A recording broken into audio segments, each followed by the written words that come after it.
हठात हमसे छीनेंगी यदि हम छोड़ेंगे नहीं तो। ये छीनेंगी प्रकृति, ये नियम है। हम कान की भी नहीं सुनते, यहाँ के बाल सफेद हुए फिर ये कंधे दुखने शुरू हो जाते, बैठना नहीं होता। ये दूसरा धक्का है प्रकृति का परमात्मा की ओर बढ़ने के लिए, फिर भी नहीं सुनता आदमी।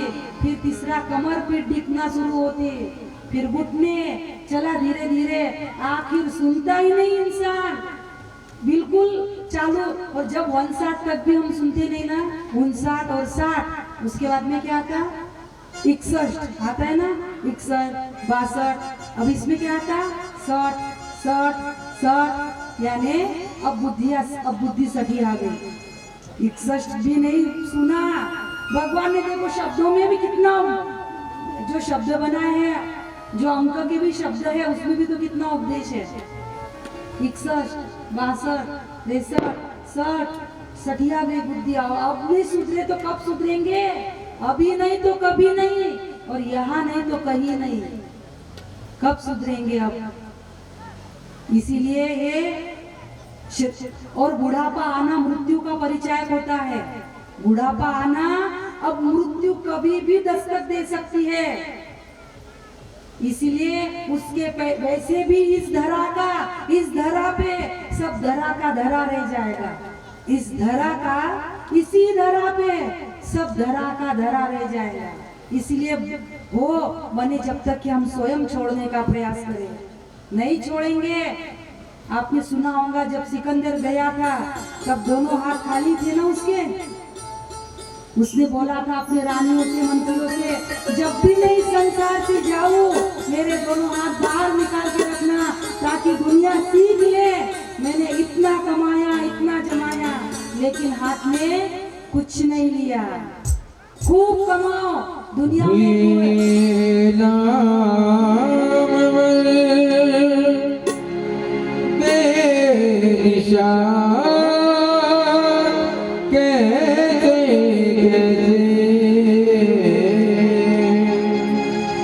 ज़मीन खा गई नौजवान कैसे कैसे।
अजी जवानी पर इतराने वाले कल पछताएगा, चढ़ता सूरज धीरे धीरे ढलता है ढल जाएगा।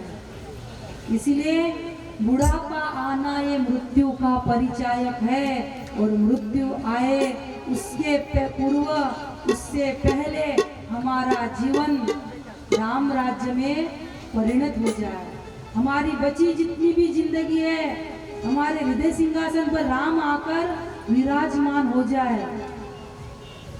जितना भी बचा है, दशरथ जी को भी यही लगा कि मृत्यु आ रही है, श्रवण के समीप बाल सफेद हो रहे हैं, मृत्यु आ रही है, क्यों न मैं उसके पूर्व ही मैं राम को राजगादी पे बैठा दूं, राम का राज्याभिषेक कर दूं। दशरथ जी को भी यही लगा, और किसी नहीं लगता ऐसे। हम सब दशरथ हैं, हम जितने भी यहाँ बैठे हैं ना, हम सब दशरथ हैं। दशरथ यानी 10 इंद्रियों का रथ लेके हम बैठे हैं। 10 इंद्रिया सब में है, 5 ज्ञानेंद्रिया और 5 कर्मेंद्रिया, सभी में ये 10 इंद्रिया है, और 11वां मन होता है, लेकिन ये 10 इंद्रिया होती है, और ये 10 इंद्रियों का रथ हम सब लेके बैठे हैं। और किसको नहीं लगता कि हमारा जीवन समाप्त हो, उसके पहले हमारा बचा जीवन राम राज्य में परिणत हो जाए। किसे नहीं लगता कि मेरे जीवन में शांति हो, सुकून हो, आनंद हो, प्रसन्नता हो? किसे नहीं लगता? इससे ऐसा लगता है क्या कि मेरे जीवन में अशांति हो, तनाव हो, चिंता, टेंशन हो? दशरथ जी के विचार बहुत अच्छे थे। दशरथ जी को लगा कि मैं जीवन की संध्या हो जाए, उसके पूर्व मैं राम को गादी पे बैठा दूं, राम राज्याभिषेक कर दूं। इसीलिए दशरथ जी गए गुरु वशिष्ठ जी के पास और कहने लगे, हे गुरुदेव, आपकी कृपा से, आपकी चरण रज को पूज के आज तक मैंने क्या नहीं पाया?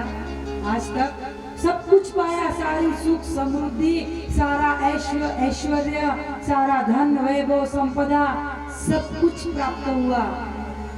तो गुरुदेव, बस एक आखिरी अभिलाषा बची है, एक अंतिम इच्छा बची है, बस वह यदि पूरी हो जाए तो फिर यह देह, यह शरीर फिर रहे ना रहे कोई सोच नहीं रहेगा। लेकिन एक अंतिम अभिलाषा, राम को राज्याभिषेक कर दिया जाए, राम का राज्याभिषेक कर दिया जाए, राम को गादी पे बैठा दिया जाए।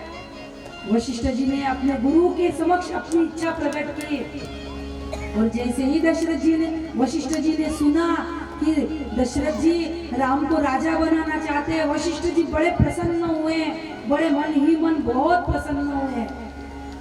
और वशिष्ठ जी ने कहा दशरथ जी से कि सुनो राजन, बेगी विलंब न करई साजिय सबोई समाजू, सुदिन सुमंगल तबही जब राम होई जुमराजू। वशिष्ठ जी ने क्या कहा? वही शुभ दिन है, वही मंगल घड़ी है कि जब राम का राज्याभिषेक हो जाए, वही शुभ दिन, वही मंगल घड़ी है। मानो क्या आज राम का राज्याभिषेक नहीं होगा? वही दिन शुभ है, वही घड़ी मंगल है। वशिष्ठ जी कह रहे वही घड़ी, वही शुभ घड़ी है, वही मंगल दिन है कि जब राम का राज्याभिषेक हो जाए। मानो वशिष्ठ जी का मंतव्य ये था कि हे राजन, जब तक विकार रूपी रावण जिंदा है, विकार रूपी रावण जब तक शेष है, तब तक राम हृदय सिंहासन पर कैसे बैठेंगे? हृदय में विकार भी हो और हृदय में राम भी हो, संभव कैसे है? तुलसी कबहू कर रह सकई, रवि रजनी एक ठाम, दिन और अंधेरा साथ में कैसे रह सकता है? मानो वशिष्ठ जी कहना चाहते थे कि अभी विकारों का रावण जिंदा है, अभी शेष है विकारों का रावण, और जब तक विकारों का रावण है तब तक राम राज्याभिषेक कैसे होगा? वशिष्ठ जी का मंतव्य तो ये था, लेकिन दशरथ जी को लगा गुरुदेव ने आज्ञा दी। इधर दशरथ जी गुरुदेव से आज्ञा लेकर आए और नगर में सभी को आदेश दिया कि पूरी अयोध्या नगरी सजाई जाए, पूरी दुल्हन की बातें अयोध्या नगरी सजनी चाहिए। दशरथ जी ने सभी सेवकों को आदेश दिया, सब अयोध्या नगरी सजाने में लगे।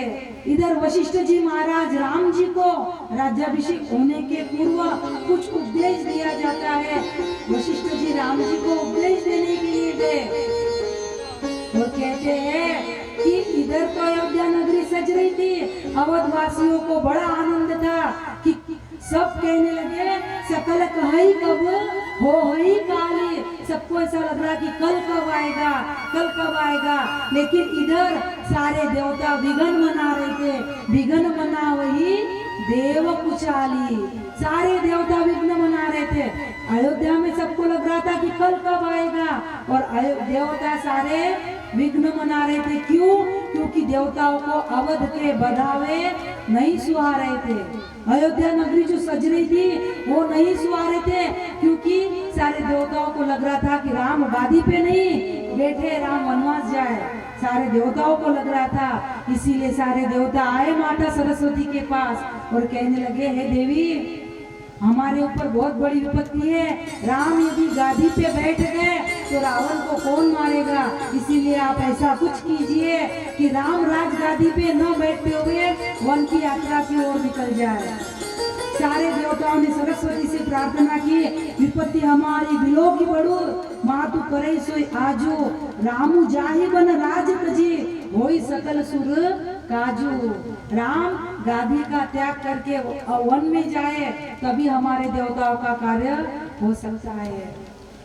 माता सरस्वती सोचने लगी कि देवता रहते तो ऊंचे स्थान पे है, देवता रहते ऊंचे पे है, लेकिन इनकी सोच बड़ी छोटी है, सोच बड़ी नीच है। ऊंच निवास नीच करतूती, ऊंच निवास नीच करतूती, देख न सकई पराई विभूति। माता सरस्वती आई अयोध्या में और देखने लगी किसकी मति बिगाड़ू, किसकी बुद्धि बिगाड़ू मैं। माता सरस्वती देखने लगी अयोध्या के आकाश में आके, किसकी मति बिगाड़ू। माता सरस्वती ने देखा अवध में तो सब राम प्रेमी है, राम परायण है, राम के आश्रित है, मैं किसकी मति बिगाड़ू। जो प्रभु के आश्रित हो, प्रभु के परायण हो, प्रभु का प्रेमी हो, माता सरस्वती उसकी बुद्धि बिगाड़ना तो दूर, यम भी उसको लेने नहीं आते।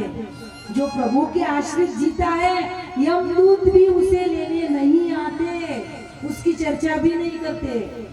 माता सरस्वती ने सोचा बुद्धि बिगाड़ू तो किसकी बिगाड़ू। तो माता सरस्वती को एक दिखी मंथरा, जो अवध की निवासी नहीं थी, वो कैकेयी के साथ, कैकेयी देश से कैकेयी के साथ, जैसे दहेज में बिटिया कुछ ले जाती है ना, वैसे दहेज में कैकेयी मंथरा को साथ लाई थी। माता सरस्वती ने देखा, हाँ इसकी बुद्धि मैं बिगाड़ सकती हूँ। सरस्वती ने माता मंथरा की बुद्धि बिगाड़ी। नाम मंथरा मंदमती, चेरी कैकेयी केरी, अजस पिटारी ताही करी, गई गिरामती फेरी। उसकी मति को सरस्वती ने फेर दिया, बिगाड़ दिया। और ध्यान